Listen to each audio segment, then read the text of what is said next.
आप सभी का आपके अपने YouTube चैनल शॉर्ट टॉक्स में स्वागत है।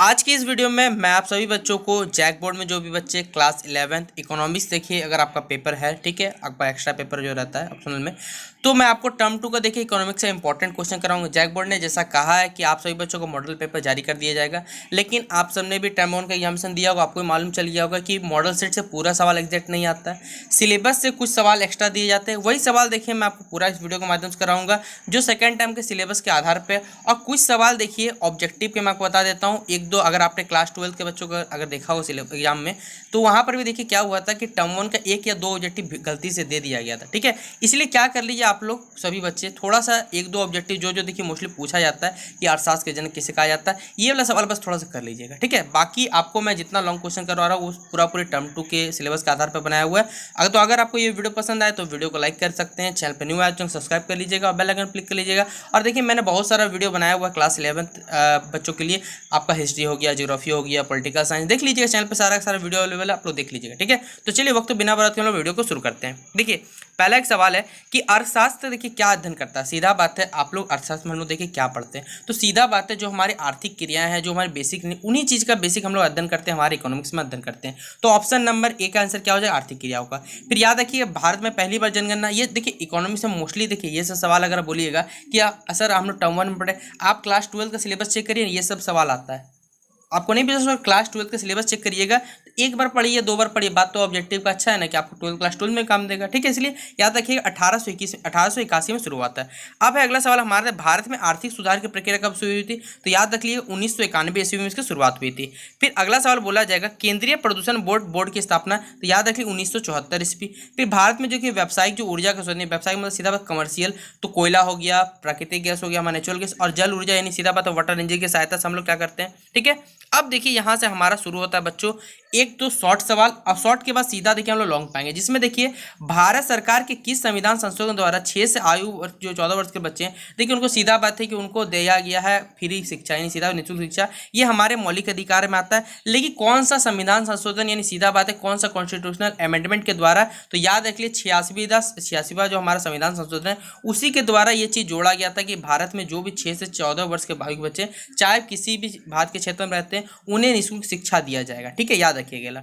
अगला सवाल है हमारा, मुद्रास्फीति के परिकलन में किसका प्रयोग किया था, तो याद रख लीजिएगा थोक कीमत निर्देशांक का हम लोग प्रयोग करते हैं, ठीक है। अगला सवाल हमारा, अर्थशास्त्र का अर्थशास्त्र जो है धन का विज्ञान है, ये कैसे हमें बताना है, तो याद रखिए पहला बात कि ये अर्थशास्त्र के जना पिता या जनक पूछा जाएगा तो एडम स्मिथ होता है, याद रखिएगा। अब कैसे होता है अर्थशास्त्र धन का विज्ञान, देखिए यहाँ पूरा लेक्चर यहाँ पर पढ़ा हुआ आप लोग देख लीजिएगा, लिखा सीधा बात है कि अगर आपको इसका पीडीएफ चाहिए तो मैं एक दो दिन में देखिए पूरा पीडीएफ है ना, आपको वीडियो के डिस्क्रिप्शन बॉक्स है टेलीग्राम ग्रुप है, वहाँ जुड़ जाइएगा, टेलीग्राम में आपको पूरा क्वेश्चन ही भेज दूंगा, ठीक है। तो आपको लिखने की आवश्यकता नहीं है, बस क्वेश्चन को थोड़ा समझ लिया अभी आप लोग, ठीक है। देखिए अर्थशास्त्र क्या है, धन का विज्ञान, अर्थात अर्थशास्त्र का अर्थशास्त्र का केंद्र क्या जो बिंदु होता है वो धन होता है।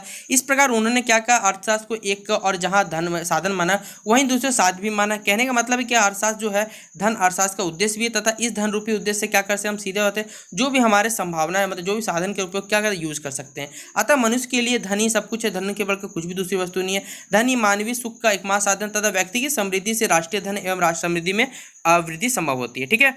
फिर अगला सवाल हमारा, नई आर्थिक नीति, ठीक है, नई आर्थिक नीति के अंतर्गत बढ़ती कीमतों पर नियंत्रण करने के लिए सरकार द्वारा कौन कौन से कदम उठाए गए, तो याद रखिए सीधा बात है कि देखिए आपको मालूम होगा कि अभी देखिए भारत में भी कोई बड़ी बात नहीं, ये भले क्वेश्चन पहले गए लेकिन हमारे अभी जानिएगा नॉर्मली कि भारत में देखिए महंगाई दर कह सकते हैं या फिर बढ़ती कीमत ना बढ़े, लेकिन सरकार इसके लिए क्या क्या उठा सकती है इस, तो आपको मालूम होगा कि देखिए सीधा बात है सरकार की सीधा बात है बढ़ते सरकारी खर्चों पर देखिए अंकुश लगा सकता है, मुद्रास्फीति की वृद्धि पर रोक लगाइए, सार्वजनिक वितरण प्रणाली का भी विस्तार किया जाएगा और उत्पादन उद्यमों की आर्थिक सहायता और बारिश समर्थन में कटौती की जाएगी। फिर हो गया हमारा आर्थिक उद्योगों में प्रचालन कुशलता में क्षमता विस्तार किया जाएगा, सुधार किया गया और औद्योगिक क्षेत्र में प्रवेश बाधाओं को कब लगाया जाएगा, ठीक है।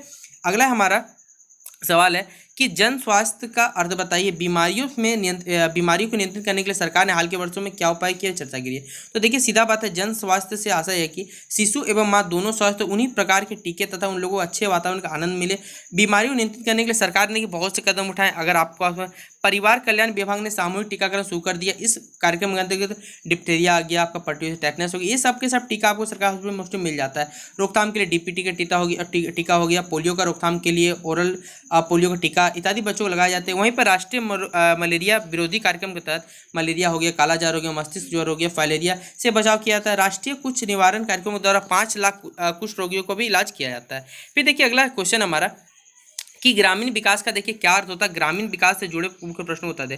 तो देखिए ग्रामीण विकास मतलब होता है, सीधा बात है कि वह क्षेत्र जो ग्रामीण क्षेत्र में उसी का विकास करना है, क्या कहलाता है, ग्रामीण विकास। तो देखिए यहाँ लिखा हुआ है ग्रामीण विकास का अर्थ, ग्रामीण विकास मूलतः ग्रामीण अर्थव्यवस्था के उन घटक संगठनों के विकास पर ध्यान केंद्रित करने पर बल देती है जो ग्रामीण अर्थव्यवस्था के सर्वगणीय विकास में पिछड़े हुए हैं।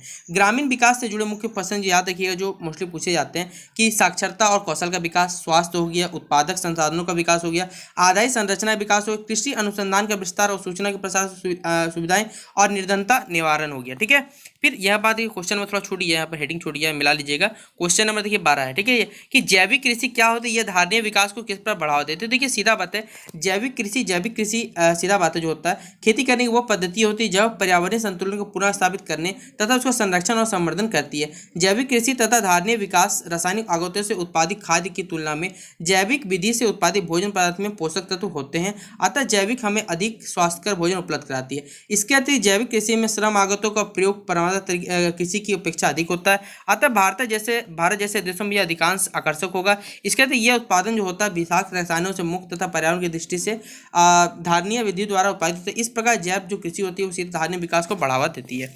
फिर अगर आपने नाम सुना हो नाबार्ड, एक बहुत फेमस नाम है, क्या होता है, national bank for agriculture and rural जो डेवलपमेंट होता है। ठीक है, इसी को हम लोग नाबार्ड कहते हैं। ये कृषि शाख का क्या सीधा आप कह सकते हैं बच्चों, कृषि शाख की एक शिखर है या फिर संस्था है। इसकी जो स्थापना भी याद रखिए 12 जुलाई 1982 को ईस्वी को संविधान द्वारा पारित किया गया था, विधान के द्वारा। ठीक है, इसमें देखिए क्या क्या कार्य किए जाते हैं ये आप लोग पहले पढ़िए, ये ज़्यादा जरूरी है। ठीक है, कि कृषि के समन्वित विकास के लिए यह कृषि लघु उद्योगों क्रिया एवं ग्रामीण उद्योगों तथा शिल्पकारों उत्पादन को विनियोगी संबंधी साख प्रदान के लिए पुनर्वित संस्था होती है के रूप में कार्य करता है। फिर यह सहकारी बैंक हो गए, क्षेत्रीय बैंक हो, जितना टाइप मोस्टली बैंक है उनके बीच में देखिए एक कह सकते हैं बच्चों कंजुगेट के रूप में काम करता है। ठीक है, लिखा हुआ संस्थाओं का अल्पकालीन हो गया, मध्यकालीन, खाद्य दीर्घकालीन ऋण देता है उन लोगों को। ठीक है, फिर हमारा हो गया राजस्व योजना आयोग तथा कृषि एवं छोटे तथा लघु उद्योग शिल्पों के बीच समन्वय यानी कोऑर्डिनेशन क्या करता है, स्थापित करता है। यह क्षेत्र ग्रामीण शाखों बैंकों तथा सरकारी बैंकों के जो निरीक्षण की भी क्या करता है, जिम्मेदारी करता है। अगला सवाल हमारा सांख्यिकी यानी सीधा बात स्टैटिक्स से आप क्या समझते हैं। तो देखिए स्टैटिक शब्द का जो प्रयोग होता है वो दो अर्थों में किया जाता है, बहुवचन और एक वचन में। जब यह विज्ञान अविकसित अवस्था में था तो इसका प्रयोग बहुवचन के रूप में किया जाता था, ये हमें लिखना ही नहीं, सीधा बात है। इस रूप में इसका मतलब आक्रोश, सीधा बात इसका मतलब क्या होता है, आक्रोश होता है, याद रखिएगा। लेकिन आधुनिक युग में इस विज्ञान के विकसित होने पर इसे एक वचन सांख्यिकीय विज्ञान के रूप में प्रयोग किया जाने लगा।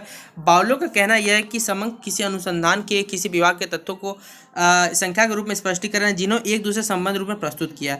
प्रोफेसर लोवेट के अनुसार सांख्यिकी वो विज्ञान है जो तथ्यों की व्याख्या, विवरण तथा तुलना करने के लिए संकलन, वर्गीकरण तथा सारणीकरण करता है। उपविभिन्नों से स्पष्ट है कि सांख्यिकी आंकड़ों के जो संकलन होता है, वर्गीकरण हो गया तथा विश्लेषण के सिद्धांतों एवं विधियों का अध्ययन करता है। ठीक है, ये आपका सांख्यिकी की परिभाषा हो गया। ठीक है, तो आज की इस वीडियो को देखिए यहीं पर समाप्त करते हैं। आपको मैंने देखिए जितना भी इंपॉर्टेंट क्वेश्चन टर्म 2 का वो करवाया, इसके बाद देखिए एक वीडियो लेकर आऊँ जिसमें पूरे लॉन्ग क्वेश्चन जो आपके टर्म 2 के सिलेबस के आधार पर वो मैं आपको करवा दूंगा। तो फिलहाल अगर आपको ये वीडियो पसंद आए तो वीडियो को अपने दोस्तों को शेयर करिएगा और जितना हो सके वीडियो को अपने व्हाट्सएप ग्रुप में मोस्टली आप जुड़े भी रहते हैं वहाँ भी शेयर कर दीजिए थोड़ा। ठीक है, तो चलिए मिलते हैं अपने नेक्स्ट वीडियो।